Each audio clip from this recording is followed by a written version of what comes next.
Design shapes the way you live. I'm Nico, an interior design expert focused on the connection between home and well-being. Using science, design, and professional expertise, I'll help you shape a space that elevates your mindset and enhances your well-being.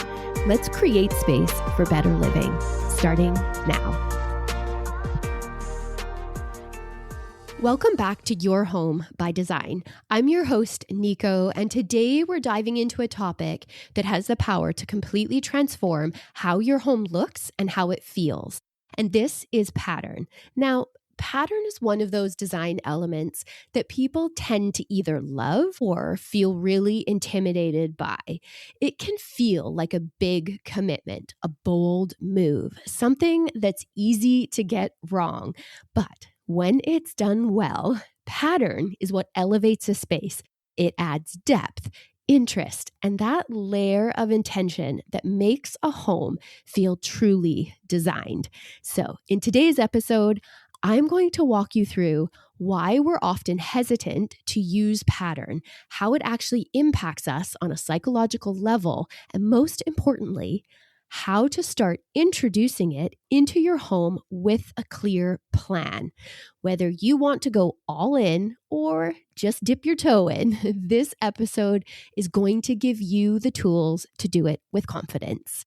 Have you ever walked into a space and felt instantly drawn in, but you couldn't quite explain why?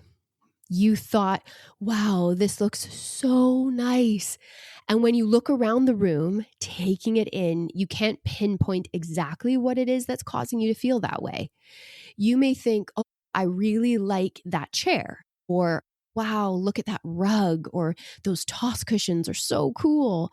So you can focus on singular things that are appealing visually, but you can't quite explain why it works all together, why you are having that reaction of, wow, this is such an amazing room. And chances are, if you're having that reaction, pattern is at play. So today we're talking about patterns, why people tend to be scared of it, where it works, and how it actually impacts how you feel in a space. Because the pattern isn't just decoration, right? We don't just add it because it looks good. We are drawn to it for more than that. It's psychological, it's emotional. It elevates a space. It makes it interesting. It keeps us more engaged in our surroundings, and it can instantly add a designer touch, a designer feel to a room. And if you've ever felt hesitant about using it, you are not alone. But by the end of the episode, I want you to feel like you can start introducing pattern with a purpose and a plan. So I have a little exercise that I thought could be fun. When I was in design school, one of my favorite teachers told the class to always look up.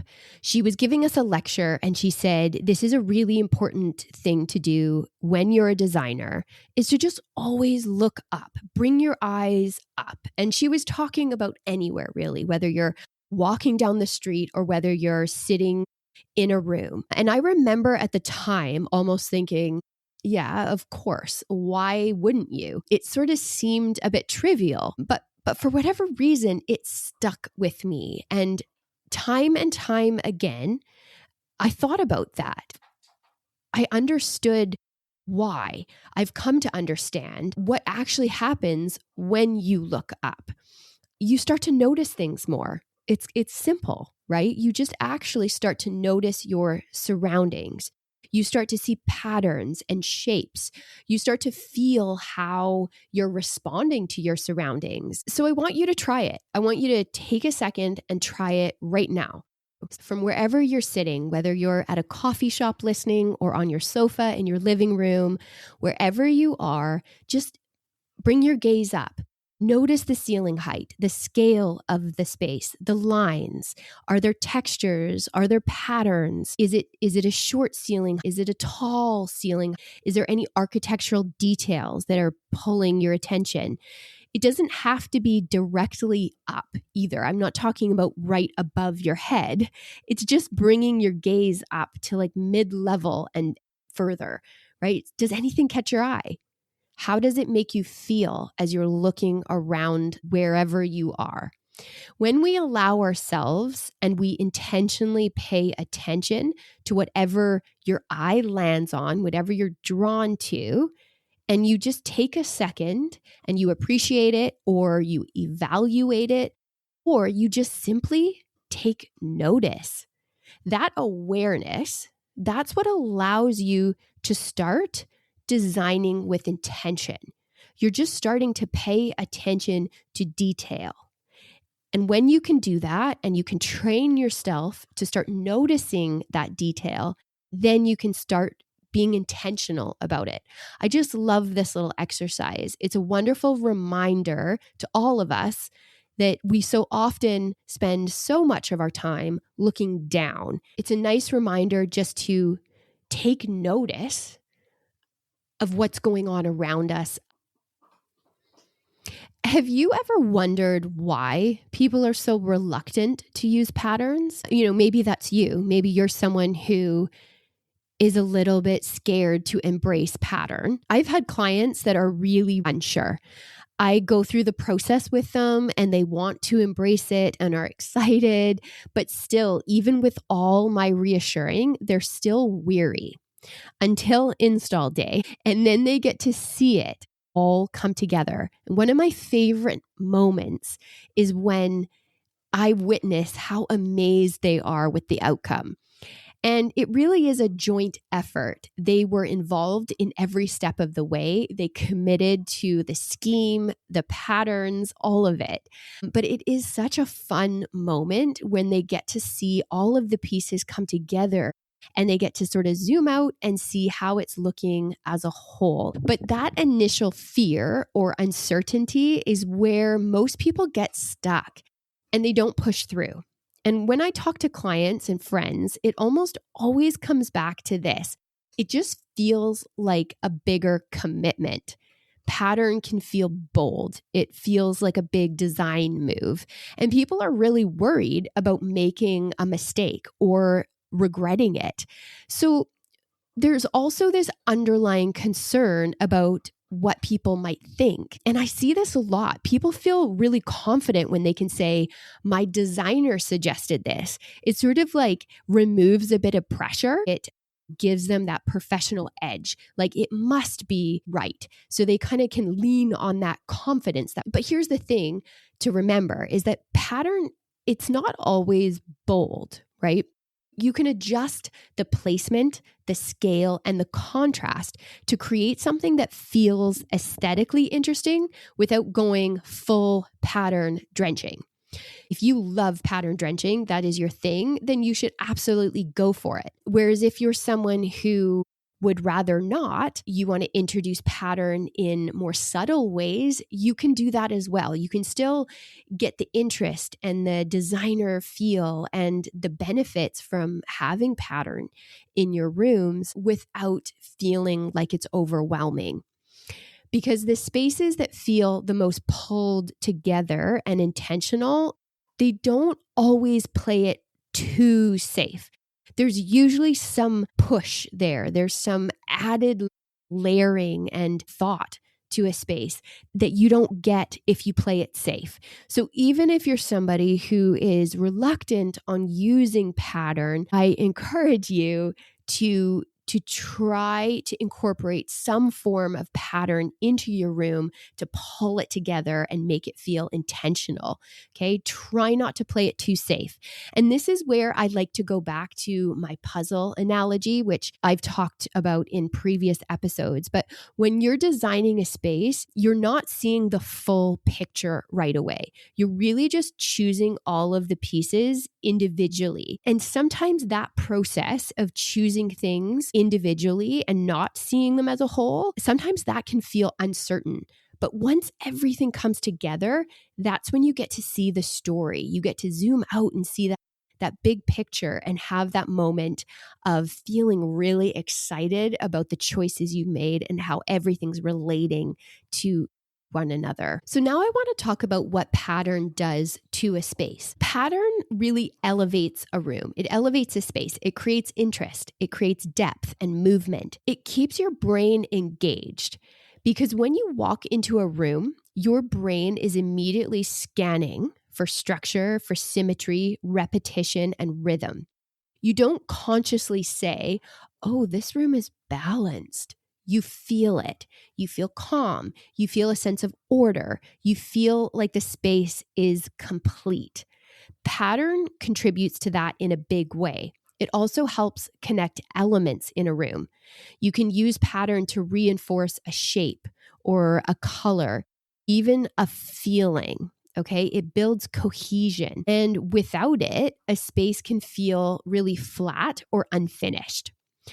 But here's where balance matters. Okay, too little pattern, the space can feel really dull and flat. But moderate pattern is more engaging and inspiring.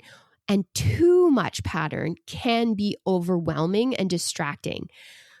But it does come down always to how you plan on using the space and how you can address the habits that you want or your personal goals. Okay, so something like pattern drenching isn't a good choice for a room where you need to unwind. Okay, design is always about that balance. So even if you're doing a moderate pattern, your scheme has to make sense with the use of the room. Okay, so you want to think through, where am I starting? I'm starting with what I want to do in this room. What are the habits I want to start forming? How do I need the space to respond to those habits? And, again, if your room is going to be a room where you relax and you chill, you are not going to want a really busy, overwhelming pattern scheme. Whereas if it's a room where you want to feel more alert, maybe you're studying, you can allow for a little bit more excitement in your pattern. If you want a really inspiring room, I don't know, maybe you paint in that room or whatever, you want it to feel really dynamic and creative and all of those things, then that's a case where you might want to do a little bit more pattern drenching. Okay. Pattern is one of the most effective tools to achieve a good balance in a room. And design is always about that balance. So you have to think about what you're creating, the feel and the function of the space. So now I want to talk about the psychology of pattern. Have you ever thought that pattern can actually impact how you feel? Patterns engage both our subconscious and our conscious mind. Your brain is wired for pattern recognition. It's constantly scanning your environment, looking for the repetition, the structure, the symmetry, and it's doing this to make sense of what you're seeing.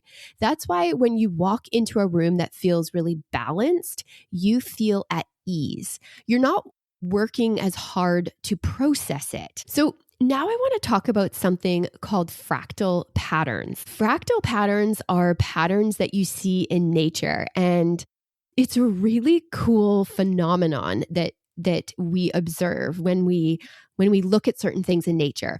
So whenever you observe a series of patterns repeating over and over again, but at really varying scales, so many different scales, and where any small part of the scale resembles the whole, that's a fractal.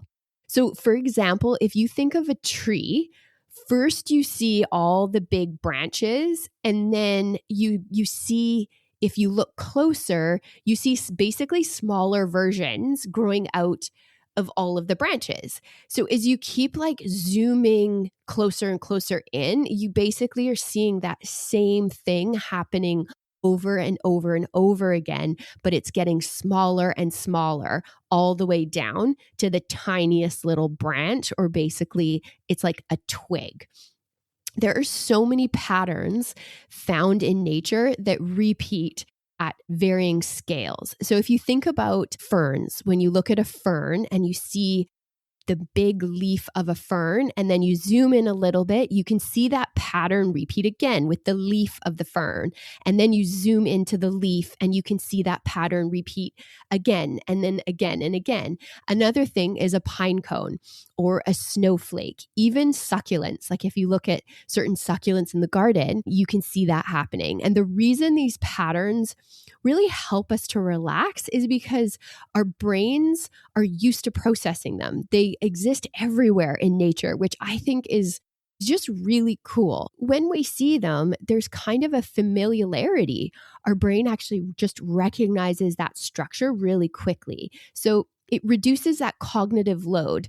And I was reading a study that said we enjoy looking at fractals, and when we do, it reduces stress. We're seeing that pattern repeat, so it creates ease and it connects us back to nature, which we know has a direct impact on our well-being. So when you bring that idea into the home where you're repeating patterns, you're not just decorating, right? You're actually shaping how you feel. Okay, so now I want to talk about pattern and design styles, because when you're looking for pattern, a lot of patterns are associated with a particular style. So when you're pulling a scheme together, if you're leaning more towards one style, then you want to reference that style through your pattern story so that it feels cohesive and that it feels true to the style. If you are sourcing for a particular style and you end up getting different types of patterns that don't make sense to that style, then it's going to be conflicting and it's not going to reinforce that design style. So the theme that style kind of brings to the room and how it anchors it together, that's done through pattern, and patterns lend themselves historically to certain styles. So I'm just going to run through some design styles and the patterns that you can find for that style. So the first one is traditional. Traditional interiors lean heavily into pattern. So you'll see things like damask and brocade, florals, traditional style florals and botanicals, things like stripes and plaids, as well as toile.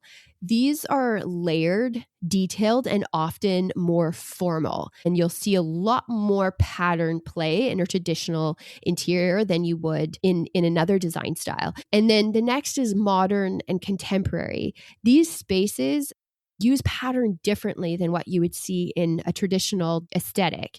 You're going to see a lot more geometric shapes, abstract designs. You're going to see bold stripes and high contrast.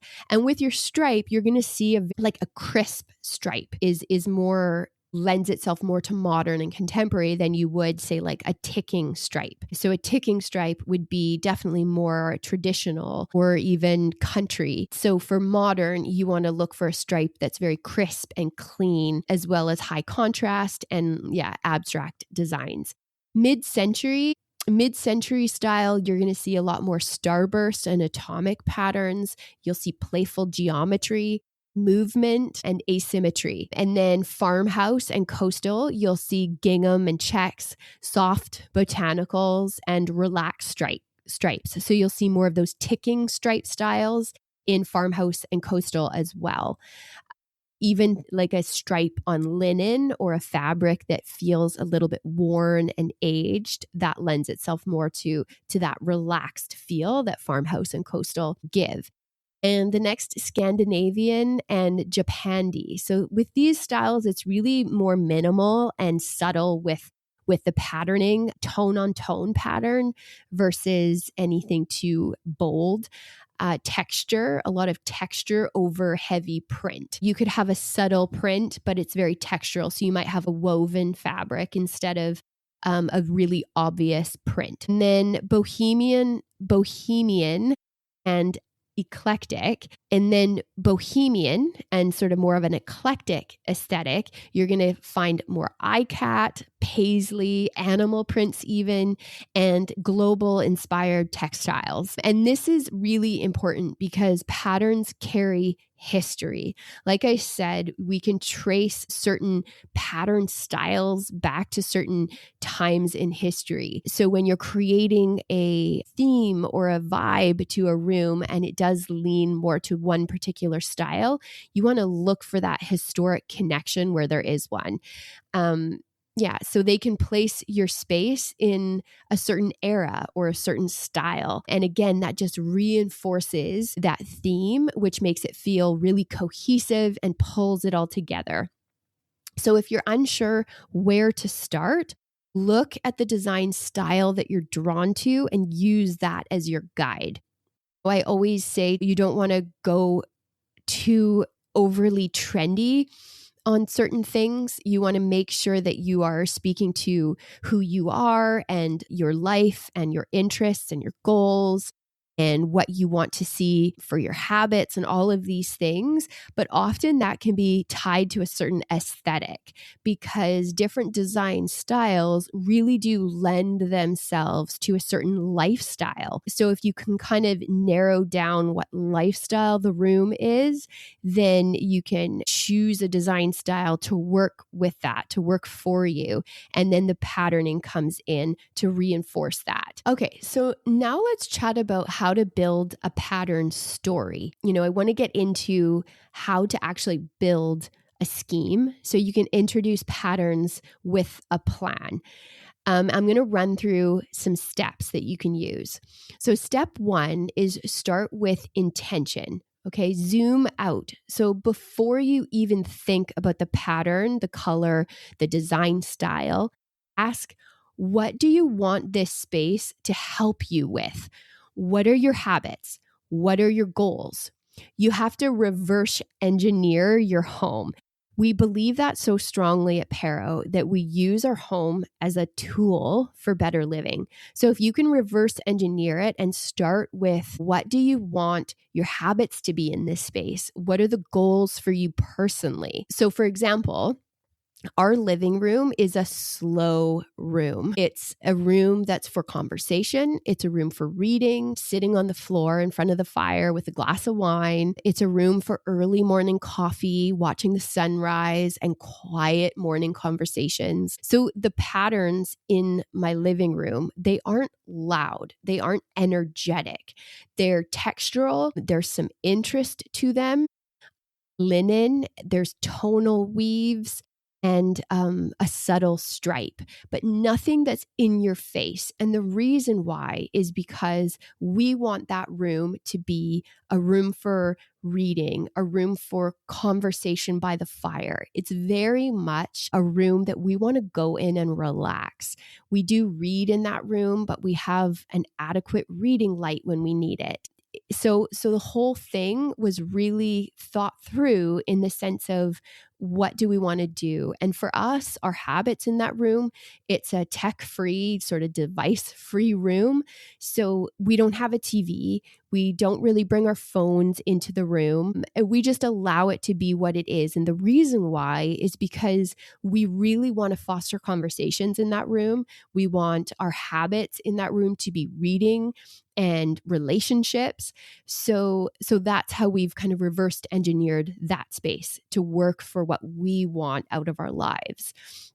And the other thing is, I will say that you have to have that conversation with whoever shares the home with you. It has to be very intentional in terms of, here's what we collectively want to use this room for, and to design from that. Because if you don't have that conversation and invite everyone in to weigh in how they'd like to use the room, then what ends up happening is one person has a strong voice in that, and then they run with it. And then it can become a room that's used solely by one person, and that person wonders why no one else uses the room, or no one else sits in that room and lingers and has conversations and enjoys the fire and reads and all of those things. So for me and my husband, we decided that that's what we want for the room. We were looking at redoing the fireplace. So everything from the mantle height being lower so it draws you in, not choosing to put a TV above the fire. That was a very intentional choice. We even had a point where we were considering putting a backer in the wall when we were doing our fireplace and building it out so that it could have a TV on it. And we just said, no, you know what? This room is not going to have a TV in it. This is not the room for that. So deliberate choices to reinforce habits, to reinforce lifestyle that are really important and valuable to you. So step 2 would be to determine the energy. Is the space calm and restorative or bold and energizing? Back to the whole thing is the conversation that you have in terms of your habits and your goals, that will sort of dictate the vibe of the room.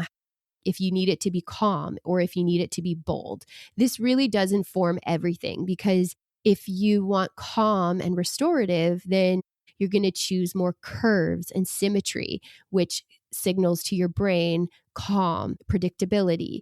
Whereas if you want something a little bit more stimulating, you're going to want a bit more contrast and complexity. So you'll want to vary up the patterning and your scheme a little bit more to just keep things exciting. Step 3 is to choose your style reference. So look to design styles as a guide. I think that some people have an ability to pull their style together and they don't have to necessarily link it to a particular style. They kind of have they have an ability to express themselves in their interiors without having to have that reference. But there are a lot of people who need that to fall back on so that they feel like they've got a direction. They feel like they're on a path. And that's okay. Both are fine. It's just really comes down to, can you keep it consistent? Can you reinforce the style? So wherever you land on that, if you're confident in that and you can just run with it, just make sure that you're not running in a few different directions all in the same room. Whereas if you feel like you're not as confident, you can pull on those style references. So whether it's traditional or modern or coastal, it doesn't mean it has to be literal.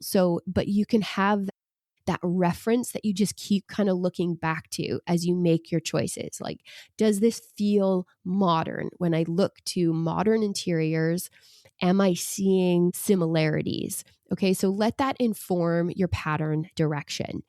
Step 4 is to start with the hardest piece first. Always start with a large scale pattern. So this will depend on your scheme, how large that scale is. But the largest scale in your scheme, you have to start with that first.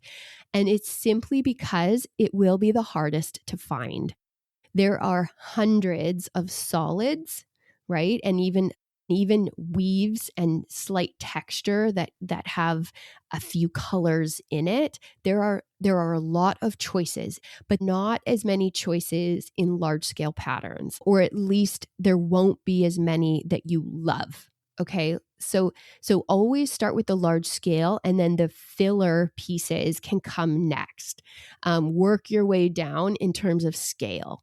Okay, so when we talk about pattern, large scale pattern, this could be when your upholstery fabric, it could be wallpaper, it could be the fabric that you put on your headboard, it could even be a rug. So whichever the largest pattern in the room is going to be, start with that one first. And when we do talk about a rug, it's the same thing as when we're looking at fabrics, because there are going to be a lot more options for a rug in a solid color or a slight texture than there would be for a pattern. Step 5 is to build out from that pattern. So from your main pattern, you want to start pulling a color or colors to start creating a palette. This is your jumping off point. So you can create shape from that. You can pull movement from that. Then you want to layer in that smaller scale pattern that mimics it. So it doesn't have to be literal, but in essence. Okay. So when we think about fractal patterns again, when we're repeating things over and over in smaller scale. Now I know fractals, you're repeating that exact pattern over and over and over. You can do that, or you can just pick a slight shape or a movement or something that brings that essence of the pattern in. Step 6 is add texture, and you can do this with weaves. Weaves are incredibly important. They give you a textural pattern without visual overwhelm. And you want to look for weaves that include your accent color and that have tonal variation and add depth. So a key thing is that when you're looking for that accent color in your weave, you don't have to have all of the colors that's in your palette in that weave. If you find it, that's great, but it's also an opportunity to add some variety and keep the space feeling interesting and not so matchy. So having that tonal variation is really important. So you can look for the accent color, and then if there's other tones that are similar to your palette, all I would say is that if your palette is more in the warm color scheme, you want to keep them warm as well. Whereas if it's cool, you want to keep the weave cool as well. Just stay consistent with that. But it's a great chance to add a bit of interest and bring in some more colors into your scheme. And I will say to always test a weave, you want to stand back from it.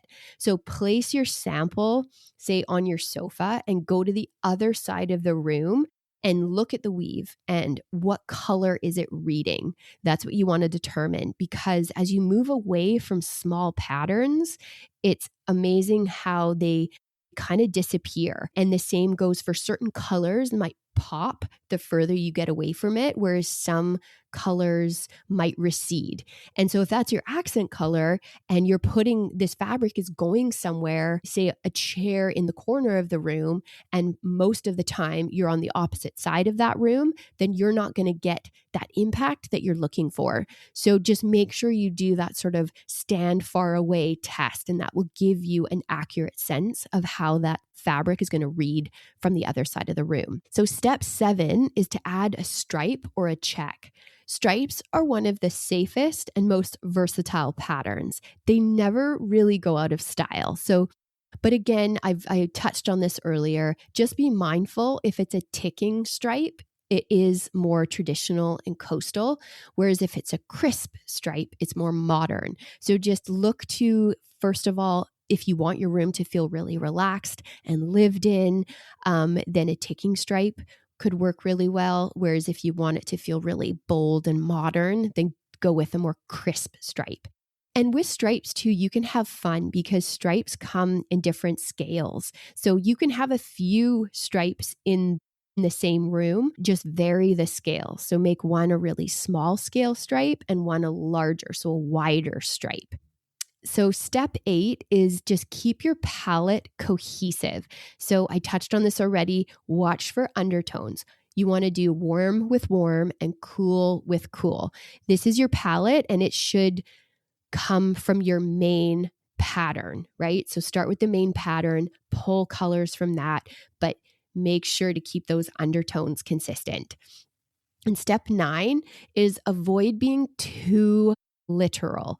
You don't want everything to match exactly. Okay. And I think that this is where some people don't get the results that they're really hoping for. And also this can show, some spaces have that designer touch and some don't. And really what that comes down to is it's not necessarily that a designer worked on it. It's just, it's thought through, it's cohesive, it's got the balance, it's got all of the elements in the space that keep it feeling pulled together and keep everything very intentional. Like every choice, everything was brought in for a reason. It was placed for a reason.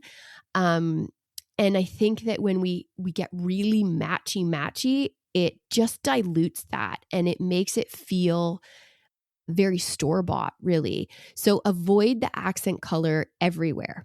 Okay, so do you remember many years ago, you might not remember this, but there was a red wall trend where people would paint one wall red in their house somewhere, like a living room or a dining room. And then the red was accented in other areas of the home. And it just becomes really predictable. It becomes very staged and not interesting. Like, a realtor comes through and they say, okay, we're putting the place on the market. We now have to stage the home.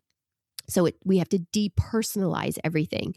So when a home is staged, it's often done where that one accent color is so strong throughout. Let's say the accent color is blue. You've got the blue placemats. You've got the blue art above the fire. You've got the blue in the rug. You've got the blue solid toss cushions. And then you have a blue vase. Just there's blue consistent throughout, and it's not varied. It's not interesting. The tones don't change.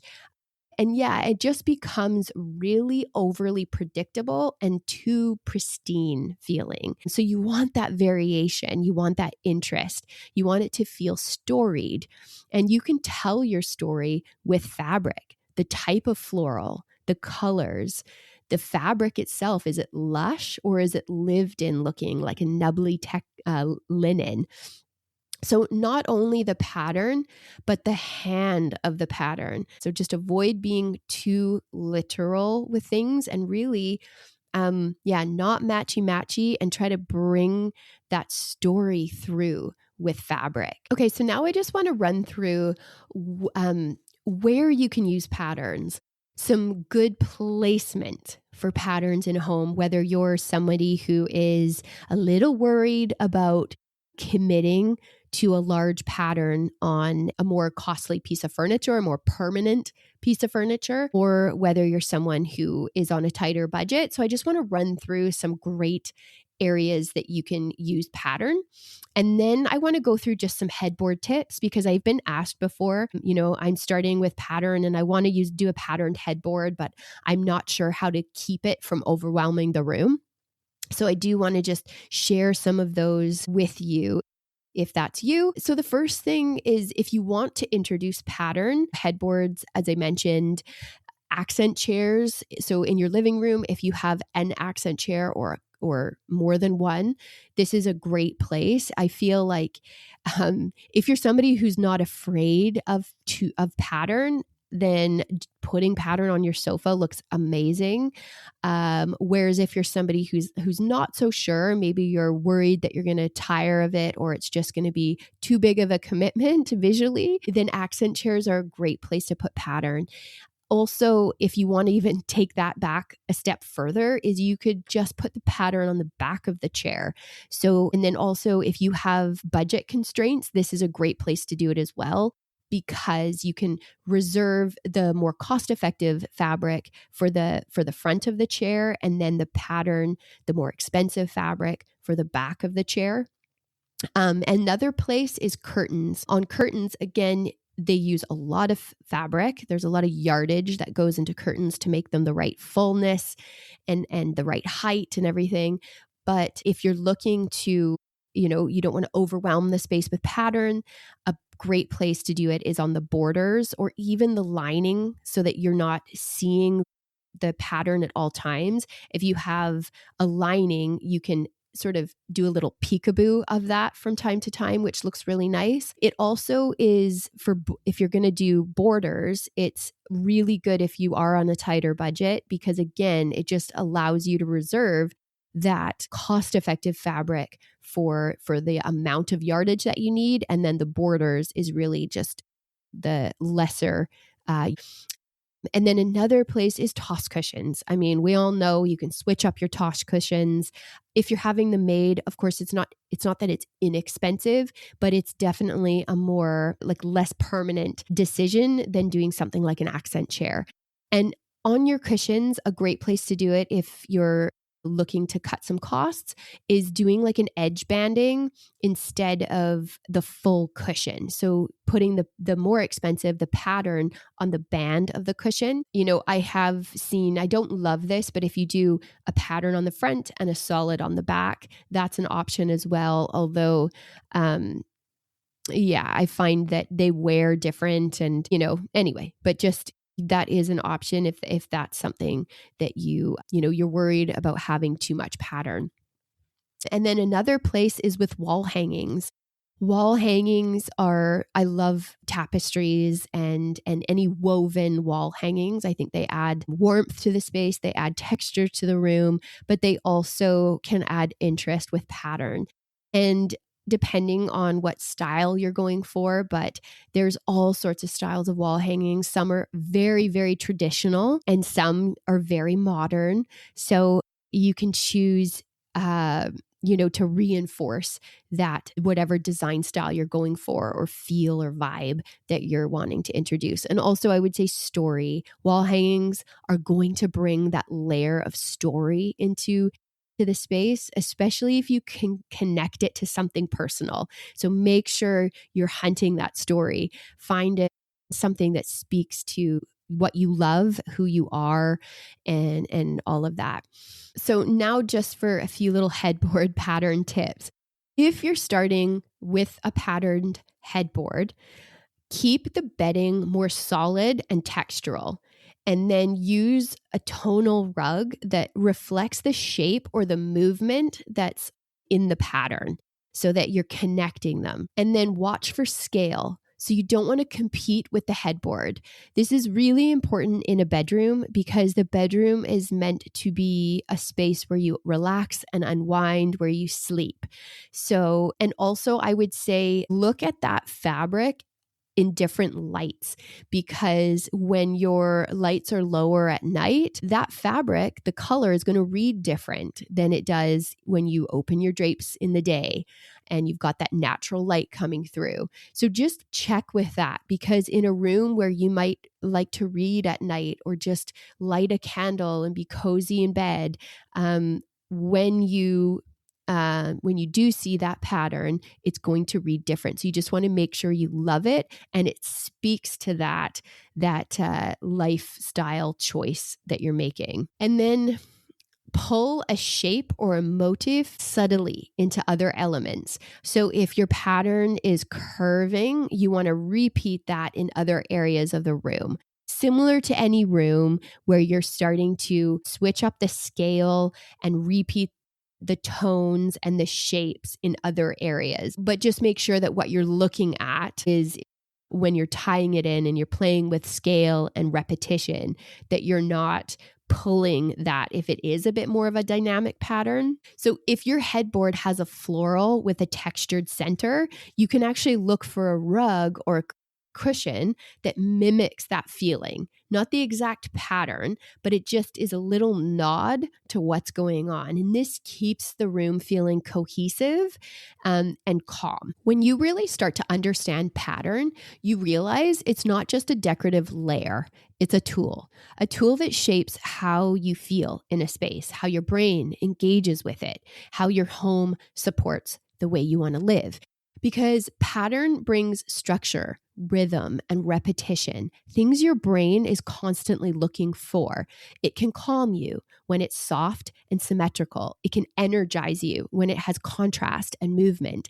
And when it's done well, it creates that sense of ease where everything just feels like it's working. And that's really what we're aiming for. Not perfection, not matching everything exactly and perfectly, but building something piece by piece like a puzzle, where each decision connects back to a bigger picture, where your choices feel intentional, not predictable, layered, not staged, and ultimately personal. So as you think about your space, come back to that. What do you want it to help you with? How do you want to feel when you're in it? And then let pattern be one of the tools that helps you get there. Thank you for listening. I'll see you in the next episode. Thanks so much for listening today. If you found this episode helpful, the best way to support the show is to follow along and share it with someone who'd love it too. And if you'd like to go a step further, you can become one of our Better Living backers. It's a small monthly contribution that helps keep the show going. And as a thank you, I'll send you a personal note along with a 15% discount for the Create Space course when it launches. You can find the support the show link right in the show notes. I'm so glad you're here. Thanks for creating space with me.